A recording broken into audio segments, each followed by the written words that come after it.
اعوذ باللہ من الشیطان الرجیم بسم اللہ الرحمن الرحیم قل ان کنتم تحبون اللہ فاتبعونی یحببکم اللہ ویغفر لکم ذنوبکم واللہ غفور رحیم قل اطیعوا اللہ والرسول فإن تولوا فإن اللہ لا يحب الکافرین۔ صدق اللہ العظیم۔ محترم بھائیو اور دوستو، ہر انسان دنیا میں کامیابیاں سمیٹنے کی پوری محنت اور کوشش کر رہا ہے۔ جو فارمولہ، جو علم اس کے پاس ہے، اس کے مطابق وہ پوری کامیابیاں سمیٹنے کی تگ و دو میں مصروف ہے۔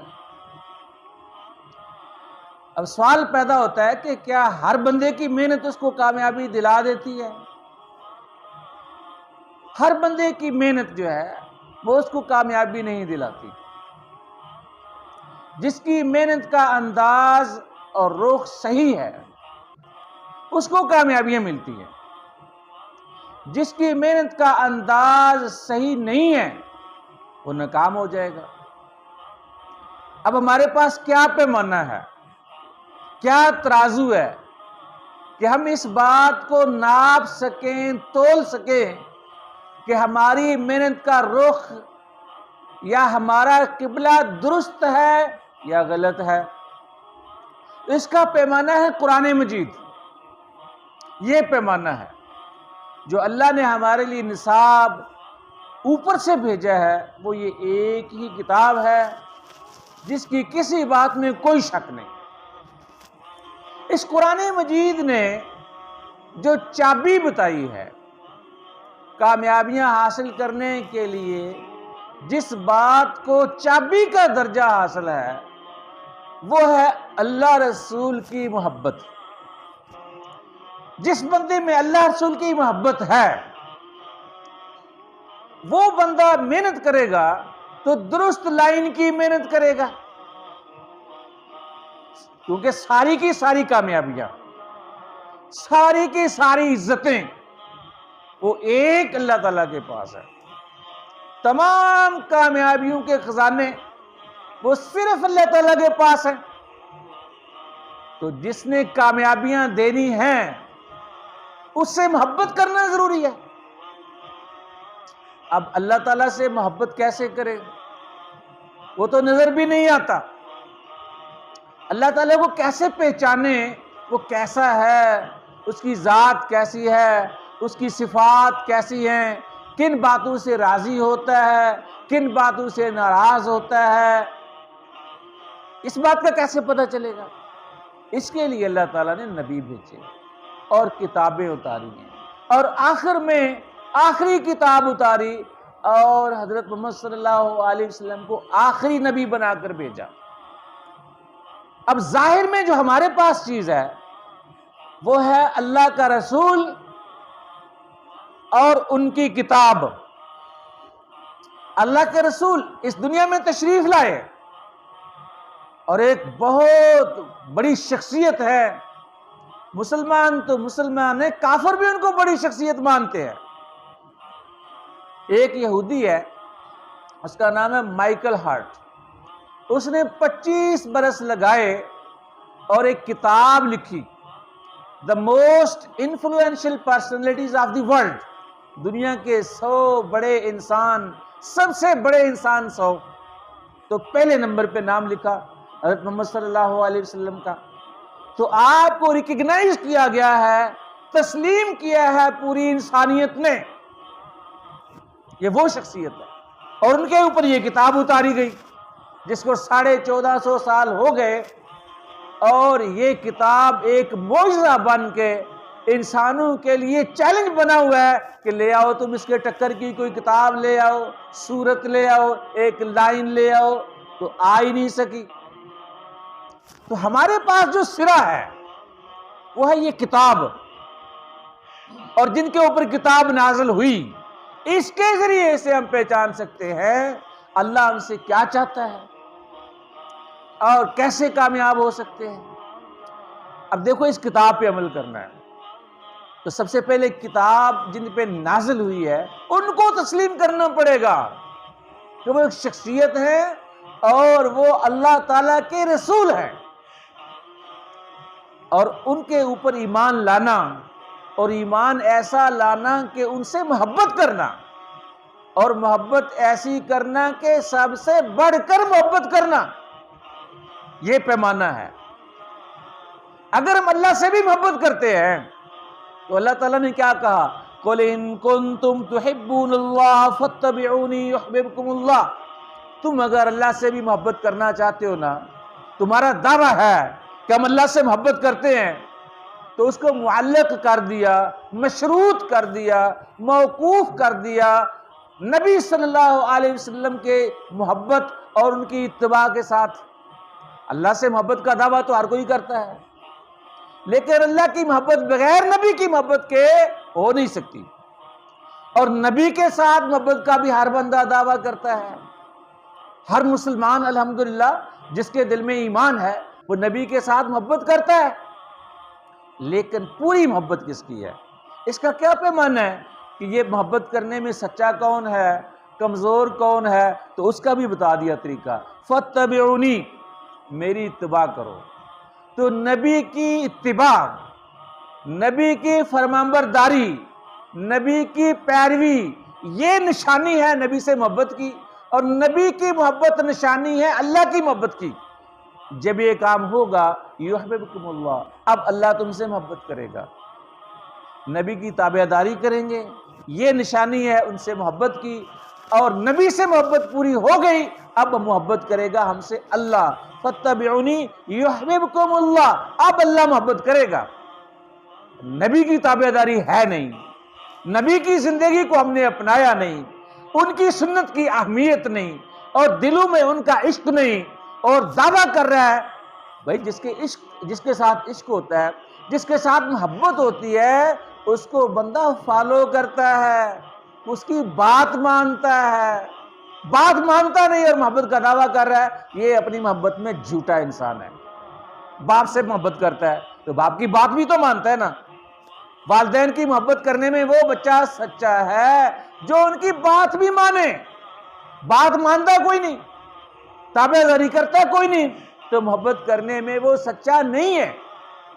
اس لیے اللہ رسول کی محبت کرنے میں وہ انسان سچا ہے جو نبی کی تابعداری کرتا ہے۔ اب یہ چابی ہے، نبی کے ساتھ محبت کرے گا، نبی کی اطاعت کرے گا، نبی کی محبت، نبی کی اطاعت، اب اللہ کی بات مانے گا، اللہ کا بھی حکم مانے گا۔ یہ ہے کامیابی، سب سے بڑی کامیابی۔ اس کی وجہ سے بندہ دین پر چلتا ہے، اللہ کے حکم پر تب چلتا ہے جب وہ اللہ سے محبت کرتا ہے۔ اور اللہ کی محبت کتنی زیادہ ہونی چاہیے؟ اللہ سے کتنی زیادہ محبت ہونی چاہیے؟ سب سے زیادہ محبت اللہ تعالیٰ سے ہونی چاہیے۔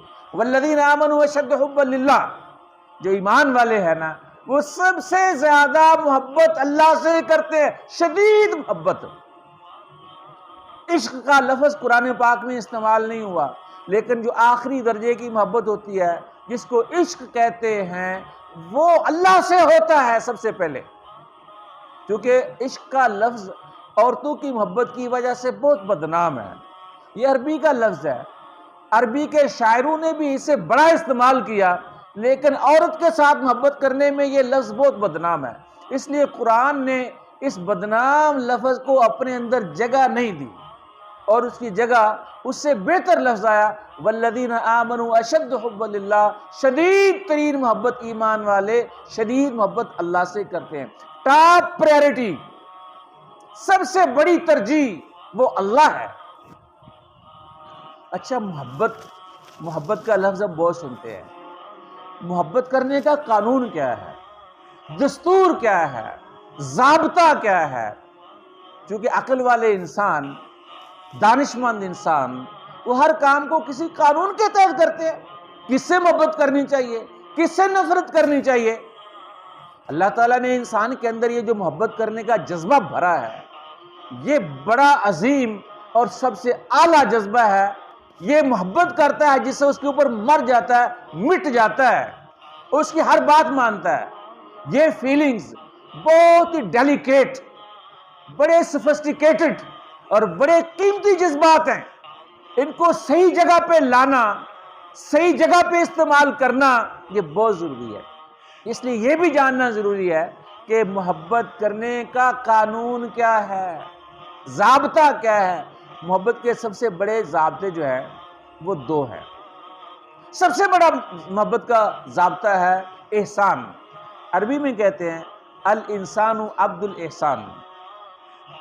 انسان سب سے زیادہ محبت اس کے ساتھ کرتا ہے جس کے سب سے زیادہ احسانات ہوتے ہیں۔ جس کے احسانات زیادہ اس سے محبت زیادہ، یہ ہے بڑا قانون۔ ایک چھوٹا بچہ ہوتا ہے، وہ سب سے زیادہ محبت اپنی ماں سے کیوں کرتا ہے؟ ماں اس کو دودھ پلاتی ہے، ماں اس کو کھانا کھلاتی ہے، ہر وقت ماں اس کے نخرے برداشت کرتی ہے، اس کے ساتھ لاڈ پیار کرتی ہے، اس کے جھولے جھلاتی ہے، اس کے ساتھ پیار کرتی ہے، محبت کرتی ہے۔ تو چھوٹا بچہ ریسیپروکل جوابی طور پہ احسان کا جواب احسان میں دیتا ہے اور ماں سے سب سے زیادہ محبت کرتا ہے۔ یہی قانون ہے، انسانوں میں بھی یہی قانون ہے، جانوروں میں بھی یہی قانون ہے۔ آپ ایک کتا رکھتے ہیں، کتے کو آپ روٹی دیتے ہیں، وہ آپ کے ساتھ محبت کرتا ہے، آپ کے پاؤں چومتا ہے، آپ کے لیے ساری رات بیدار ہوتا ہے اور ساری رات وہ رکھوالی کرتا ہے۔ وجہ کیا ہے؟ کہ آپ کے گھر کا نمک کھاتا ہے۔ کتے کو بھی اس بات کا پتہ ہے۔ اب اگر یہ قانون تسلیم کر لیں ہم سارے کہ محبت کا، عشق کا سب سے بڑا قانون ہے جس کے احسان زیادہ اس سے محبت زیادہ، تو غور کریں سب سے زیادہ احسانات کس کے ہیں ہمارے اوپر؟ ہم نہیں تھے، پیدا کس نے کیا؟ بولو بھائی، کس نے پیدا کیا؟ زندگی کس نے دی؟ رزق کس نے دیا؟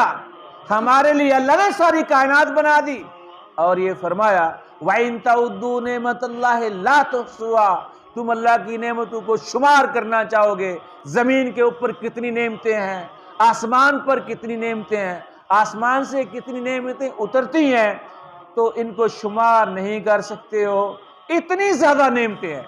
تو اگر ہم قانون محبت احسان کو تسلیم کرتے ہیں تو سب سے زیادہ محبت کرنے کا حقدار اور مستحق اللہ تعالیٰ ہے۔ ٹھیک ہے بھائی؟ اللہ کے بعد ہمارے اوپر سب سے زیادہ احسان کس کا ہے؟ سوچو بھائی، کس کا احسان ہے اللہ کے بعد؟ وہ اللہ کے رسول صلی اللہ علیہ وسلم کا احسان ہے۔ ان کی وجہ سے ہمیں ایمان ملا، ان کی وجہ سے ہمیں قرآن ملا، ان کی وجہ سے ہمیں دین ملا، زندگی گزارنے کا طریقہ ملا۔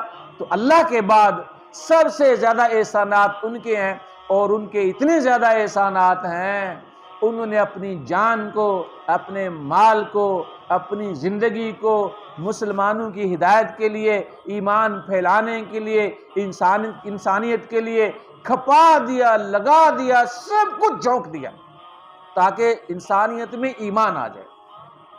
تو اللہ کے بعد سب سے زیادہ محبت کس سے ہونی چاہیے؟ اللہ کے نبی صلی اللہ علیہ وسلم سے۔ اور تیسرا درجہ آتا ہے والدین کا، کیونکہ اللہ کے بعد، اللہ کے رسول کے بعد والدین کی محبت ہے، کیونکہ سب سے زیادہ ان کے احسانات ہیں۔ والدین کے حقوق میں نے پچھلے جمعے پہ پوری تفصیل کے ساتھ بیان کیے تھے۔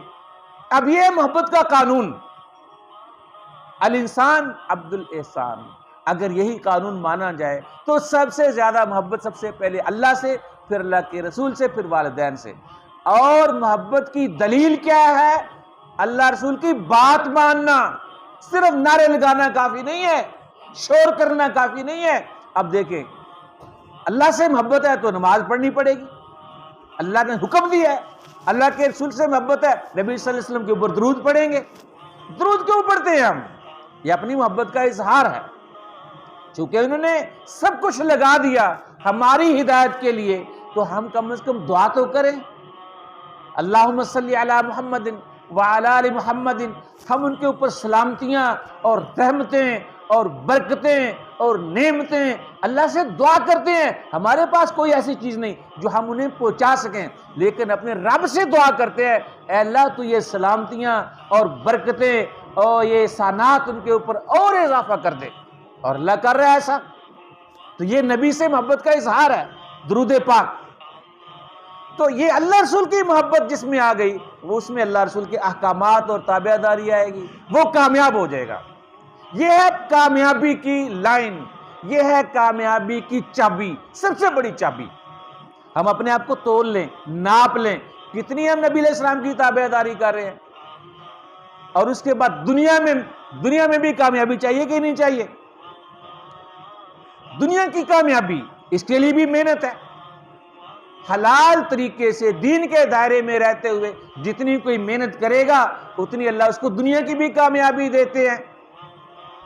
عام طور پہ ایک مسئلہ پایا جاتا ہے کہ کچھ لوگ بہت پریشان ہیں، کوئی بے روزگاری کی وجہ سے، اور کسی کی اولاد نافرمان ہے، کسی کو کوئی مسئلہ ہے، کسی کا بزنس ٹھیک نہیں ہے، اور کوئی محنت کرنے کا انداز کا پتہ نہیں ہے۔ ایک ان کو میں مشورہ دوں گا، جاپان ایسا ایک ملک ہے جو دنیا میں اس وقت دنیاوی ترقی میں سب سے اوپر چلا گیا ہے کہ نہیں؟ آپ کوئی چیز لیتے ہیں نا الیکٹرانکس کی، تو سب سے پہلے آپ جاپان والی چیز لیتے ہیں۔ استری کہاں کی، موبائل کہاں کا، فلاں چیز کہاں کی، گاڑی کہاں کی، جاپان کی۔ اچھا آپ کو پتہ ہے جاپان کے اوپر حملہ ہوا تھا ایٹمی، اور ایٹمی حملے کی وجہ سے اس کو تباہ کر دیا گیا تھا، بالکل ختم ہو گیا تھا جاپان، اور زیرو سے اس نے دوبارہ سٹارٹ لیا تھا۔ سیکنڈ ورلڈ وار میں جاپان کو بالکل ختم کر دیا، لیکن ان لوگوں نے زیرو سے سٹارٹ لے کے دیکھو ساری دنیا میں اوپر چلے گئے۔ ان کا ایک قانون میں نے پڑھا ہے، اس کا قانون کا نام ہے کائزن۔ یہ دونوں جاپانی لفظ کے، جاپانی زبان کے لفظ ہیں، کائزن۔ کائی کا مطلب ہوتا ہے تبدیل کرنا، چینج کرنا۔ جو بندہ تبدیل کرنا چاہتا ہے اپنے آپ کو، اپنی زندگی میں تبدیلی لانا چاہتا ہے، وہ تبدیلی کیسے لائے گا؟ کائی زن کا مطلب ہے دانش مندی کے ساتھ، عقل مندی کے ساتھ، گریجولی، آہستہ آہستہ آہستہ آہستہ تبدیلی لائے۔ تبدیل کرنے کا اپنے آپ کو، یا جو بھی محنت کر رہا ہے، جس میں وہ دکان پر ہے، وہ فیکٹری اونر ہے، وہ زمیندار ہے، جو بھی محنت کر رہا ہے اس کو پورا مسئلہ اس کا حل نہیں ہو رہا، کہیں پہ سوئی اٹکی ہوئی ہے، فائدہ اس کو نہیں ہو رہا، اس نے یہ قانون بتایا ہے اپنے آپ کو تبدیل کرنے کی نیت کر لو، اور اس کے بعد تھوڑا تھوڑا روزانہ اپنی محنت کو بڑھانا شروع کر دو۔ ایک دم تبدیلی نہیں آتی، ایک دم تبدیلی نہیں آتی۔ جیسے آپ نے پہاڑ پر چڑھنا ہے، پہاڑ کی ہائٹ ہے، فرض کر لو 2000 فٹ اس کی ہائٹ ہے، اب 2000 فٹ کی ہائٹ کے اوپر آپ نے چڑھنا ہے، یہ آپ کا ٹارگٹ ہے کہ میں نے پہاڑ پر چڑھنا ہے جس کی ہائٹ ہے 2000 فٹ۔ آپ روزانہ 1 فٹ چڑھیں، 2 فٹ چڑھیں، ایک دم آپ اوپر نہیں جا سکتے، جتنا آپ سلولی چڑھ سکتے ہیں۔ اگر 1-2 فٹ چھوٹے سے چھوٹا پیمانہ بھی آپ نے شروع کر لیا، آپ آہستہ آہستہ وہاں پہنچ جائیں گے۔ یہ جتنی بڑی بڑی کمپنیاں ہیں، ٹویوٹا ہے، ہونڈا ہے، یا ساری جاپان کی کمپنیاں ہیں، یہ سیکنڈ ورلڈ وار کے بعد شروع ہوئی ہیں اور پوری دنیا کے اوپر چھا گئی ہیں۔ تو وہ کہتے ہیں کہ تبدیل کرنے کے لیے آپ آسانی سے، سہولت کے ساتھ، سٹیپ بائی سٹیپ اوپر چلتے جائیں، ایک دم چھلانگ نہ لگائیں، آپ گر جائیں گے۔ کائزن بہت بڑا فارمولہ ہے۔ آپ محنت کرتے چلے جائیں۔ ایک بندہ اس کو نیند بہت آتی ہے، کیا کرے؟ تھوڑی سی نیند گھٹا دے، 10 منٹ گھٹا دے، اگلے دن اس سے زیادہ 10 منٹ گھٹا دے، ایسے ہی آہستہ آہستہ اپنی نیند کو سیٹ کر لے۔ ایک بندے کا ویٹ زیادہ ہے، وزن زیادہ ہے، وہ اس کے لیے بیماری بن گئی، تھوڑا سا ویٹ گھٹا لے، ڈاکٹر سے پوچھ لے، ڈائٹ کنٹرول کرنا، یا دوڑ لگانا، یا واکنگ کرنا، تھوڑا تھوڑا کوئی بھی سٹیپ، کوئی بھی بزنس، وہ زراعت ہے، تجارت ہے، صنعت ہے، آپ چینج کرنے کی پہلے نیت کر لیں اور تھوڑی تھوڑی محنت شروع کر دیں، آپ اپنے ٹارگٹ کو اچیو کر لیں گے، جیسے جاپانیوں نے کیا۔ ہم دین پر چلنا چاہتے ہیں، یہی فارمولہ ادھر لے آئیں، روزانہ آپ تھوڑا تھوڑا دین سیکھنا شروع کر دیں۔ میرا منڈی بہاؤالدین میں گاؤں ہے، چیک نمبر 43، ایک بابا جی 80 سال کے بابا جی نے سورۃ یاسین کے فضائل سنے، اتنے زیادہ فضائل ہیں، جو صبح کو سورۃ یاسین پڑھ لے اس دن میں اگر وہ فوت ہو جائے شہید، شام کو پڑھ لے اس رات کو فوت ہو جائے شہید، جو بندہ مر رہا ہو اس کے اوپر سورۃ یاسین پڑھیں، اس کی جان جلدی نکل جاتی ہے. ہر برکتیں ہی برکتیں ہیں. سورۃ یاسین قرآن کا دل ہے. نبی علیہ السلام نے فرمایا کہ میں چاہتا ہوں کہ ہر بندے کے دل میں، میرے ہر امتی کے دل میں یہ سورۃ یاسین ہو. وہ 80 سالہ بابے نے، بابا رحمت اس کا نام تھا، بڈھا سا، بہت بوڑھا بابا تھا. وہ روزانہ فجر کی نماز پڑھتا تھا. اس کو اوپر سے دے کے پڑھنا بھی نہیں آتا تھا، اور مولانا صاحب کے پاس آ کے بیٹھ جاتا تھا اور اب کہتا تھا مجھے ایک لفظ آگے پڑھا دیں. ایک دن اس کو پڑھایا تھا یاسین. اب سارا دن پڑھتا رہتا تھا یاسین یاسین یاسین. دوسرے دن آ کے یاسین سنا لیا، ہاں جی اگلا سبق دو، والقرآن والقرآن والقرآن. تیسرے دن الحکیم یاسین والقرآن الحکیم. اس نے سورۃ یاسین یاد کر لی. سورۃ یاسین 7-8 مہینے میں یاد کر لی. کوئی سوچ ہی نہیں سکتا کہ اس عمر میں بھی بندہ یاد کر سکتا ہے. کائزن کا فارمولہ بڑا فٹ فارمولہ ہے. جو مایوس ہیں، جو پریشان ہیں دین میں، دنیا میں، دین سیکھنے میں بھی آپ تھوڑا تھوڑا سیکھتے چلے جائیں، آپ بہت زیادہ علم سیکھ سکتے ہیں. دنیا میں آپ کو پریشانی ہے، آپ تھوڑی تھوڑی محنت شروع کر لیں. جاپانیوں نے زیرو سے سٹینڈ لیا، ساری دنیا پہ ان کی ٹیکنالوجی چھا گئی. اس لیے بھائیو بغیر محنت کے کچھ نہیں ہوگا. معجزانہ طور پہ، معجزانہ طور پہ اللہ نے نظام یہ بہت خاص لوگوں کے لیے، اتنا ایمان کا لیول، تقوی کا لیول، دعاؤں کا لیول، وہ بھی بہت محنت کرنی پڑتی ہے. لیکن جو عام روٹین میں اللہ نے نظام بنایا ہے، اللہ نے اسباب کے ساتھ دنیا کو جوڑا ہے. دنیا اور آخرت کی کامیابی کے لیے اللہ رسول کی محبت اور محنت شرط ہے. اللہ تعالی ہمیں اس کی توفیق عطا فرمائے. سنتیں پڑھ لیں.